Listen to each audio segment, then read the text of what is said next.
So this is a story, another danger, danger meets art story.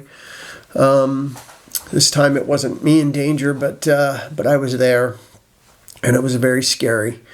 First of all, we are working on top of the San Francisco ferry building, and we worked a lot of nights, almost all nights, if I'm not mistaken. Well, that's what it felt like. Anyways, I mean, cold, windy, raining. I mean, I had my hood on, and I was like this, and the rain was going up into my face, dripping off my face, and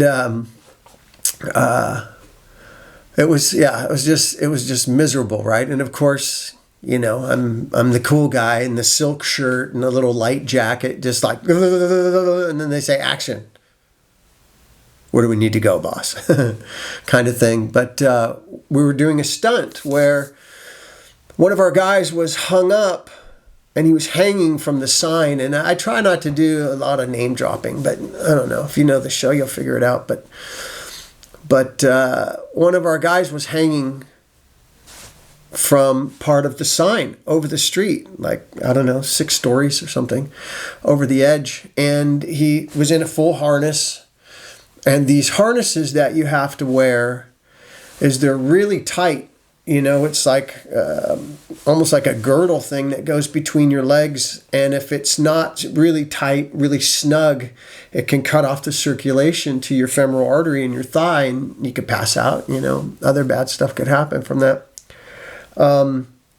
So I remember them not wanting to put it on too tight. It was uncomfortable, or something was going on. They were talking about that. And then we're doing the scene, and our guy's hanging up here, and he's hanging by a rope, and they're threatening to cut the rope with a machete. And I was watching out of the corner of my eye, and I'm going, God, that guy's a great actor, man. What a great actor. And he's struggling, and he's struggling, and he's struggling. There's Rick Pitino was the character's name, and he's struggling and struggling. And then I noticed he just goes still. And I looked, and it didn't look right. He was like still. And I'm like, hey, man, wait, what's going on here? And everybody, they run over there and they pull him off. And that's exactly what happened. It cut off his circulation. But he couldn't say anything. His hands were tied behind his back. He had duct tape on his face. And he was hanging there, passing out, trying to get our attention, where I thought it was great acting. Well, it was great acting. He was acting like he was dying, which is what he was doing.